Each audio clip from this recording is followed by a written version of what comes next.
on va parler de Slimane, puisqu'il y a des révélations sur l'enquête policière. Ça rebondit aujourd'hui, l'affaire Slimane. Oui, on va parler de l'affaire Pierre Palmade, puisque ça y est, le verdict est tombé. Les policiers, maintenant, savent exactement ce qu'ils veulent trouver à propos de Slimane. Donc, souvenons-nous qu'il y a 2 plaintes qui ont été déposées, une pour harcèlement sexuel, puis une pour agression sexuelle et tentative d'agression sexuelle.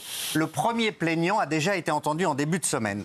Il est venu avec une clé USB sur laquelle il y aurait, j'emploie le conditionnel, des vidéos pornographiques que Slimane lui aurait envoyées dans la fameuse nuit du 17 au 18 décembre 2023. Maintenant, ce que veulent les policiers, c'est corroborer ces vidéos et entendre des témoins éventuels de la deuxième affaire, Cyril. Parce que sur la deuxième affaire, il y a eu des témoins. Souvenons-nous, toujours selon la plainte dit que le frère de Slimane aurait vu la scène et aurait demandé aux gens qui filmaient « effacez-moi tout ça ». Donc les policiers ont la liste de tous les témoins parce que l'avocate, qui est d'ailleurs la même, les 2 plaignants, ça c'est intéressant, ont la même avocate.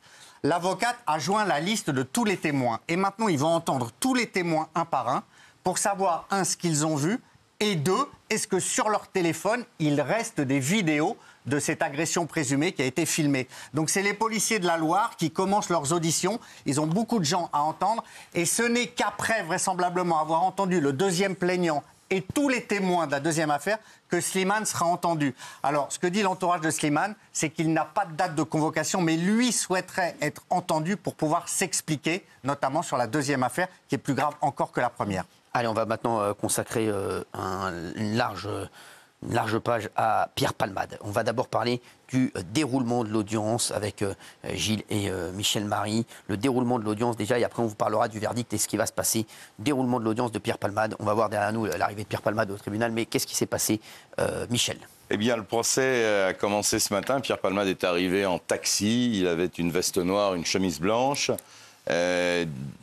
Il avait l'air assez tendu au niveau de son visage.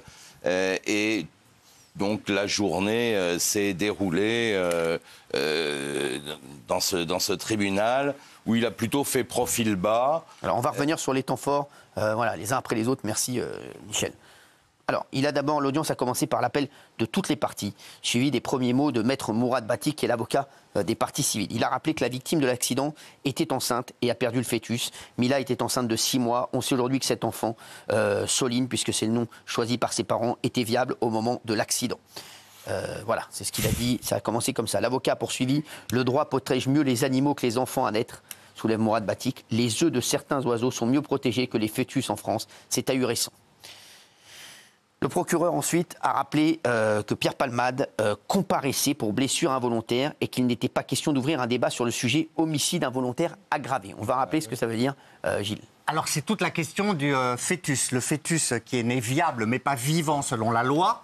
Et Maître Batik et les parties civiles voulaient que Pierre Palmade soit jugé pour homicide. Et ça, ils l'ont balayé tout de suite. Balayé, voilà. Mais ce qui est incroyable, c'est qu'il a quand même demandé à l'avocat de Pierre Palmade et à Pierre Palmade... Alors justement, ils ont demandé à Pierre Palmade, acceptez-vous d'être jugé pour homicide involontaire ?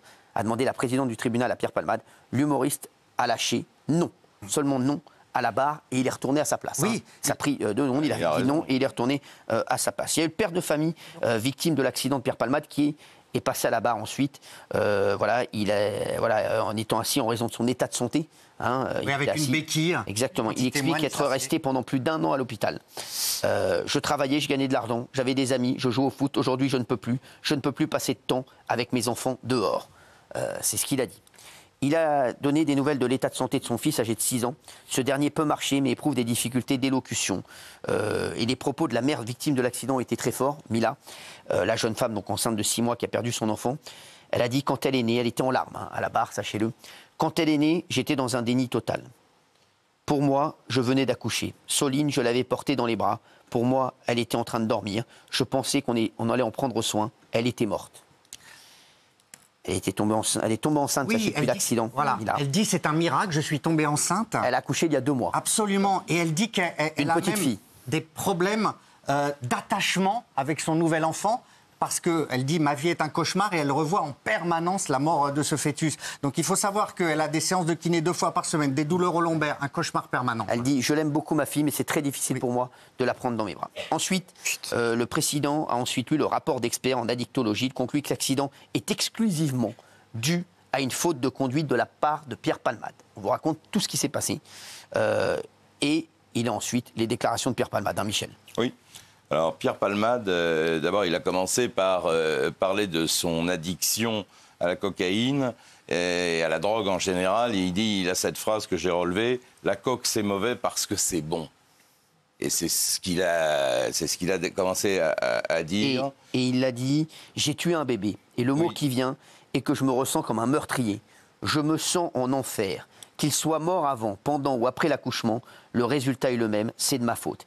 Il a d'abord dit face au juge « Je voudrais leur demander pardon. Je crois qu'ils ne veulent pas. Mais je voudrais, en s'adressant bien sûr aux victimes, je voudrais vous demander pardon au plus profond de moi. Sincèrement, leur a dit Pierre Palmade, je suis terrassé de voir en vrai les victimes. C'est un moment douloureux. Je suis éprouvé de les avoir vues en vrai. Je me prends 3, il disait, en évoquant sa consommation de drogue, je me prends 3 ou 4 rails de coke pour me réveiller. Voilà ce qu'a dit Pierre Palmade. À l'époque. Voilà, il raconte avoir déjà joué à 3 soirs de suite sans dormir et en prenant de la cocaïne. Tout le monde pensait que j'étais à jeun. Le tribunal lui a dit, vous auriez eu ce déclic de vous dire que vous n'étiez pas en état de conduire, vous ne seriez pas là. C'est incroyable ce qui se passe. Ce à quoi Pierre Palmade a répondu, c'est très difficile de rationaliser quelqu'un qui est drogué depuis 3 jours. L'interrogatoire se poursuit. Pierre Palmade ne conduit plus et affirme, je suis traumatisé, même en tant que passager. Interrogé sur la question de comparaître libre pour homicide involontaire pour la question du bébé, il se dit dépassé par la question.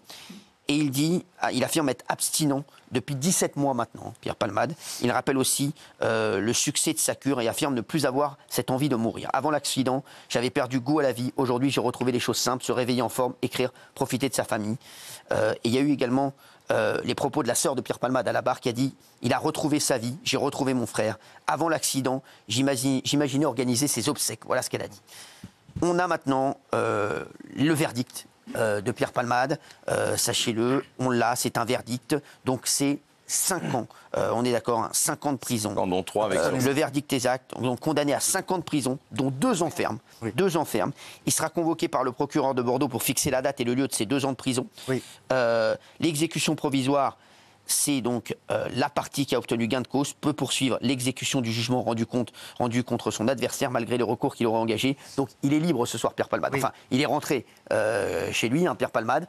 Il y a un effet différé. 5 ans un effet différé. 2 ans ferme, avec mandat de dépôt différé. Alors, mandat de dépôt différé, c'est une nouvelle loi de 2020 qui permet à un condamné de ne pas aller immédiatement en prison, mais effectivement, comme il réside à Bordeaux, il sera convoqué par le procureur de Bordeaux qui fixera avec lui la date et le nom de l'établissement pénitentiaire dans lequel il purgera sa peine. Ça, c'est ce qu'a dit le juge. Parce que le procureur a demandé 5 ans dont 3 avec sursis, donc 2 ans ferme, pas aménageable. Exactement. Et donc le tribunal a demandé, ayant demandé un mandat de dépôt, il sortira pourtant libre du palais de justice de Melun ce soir.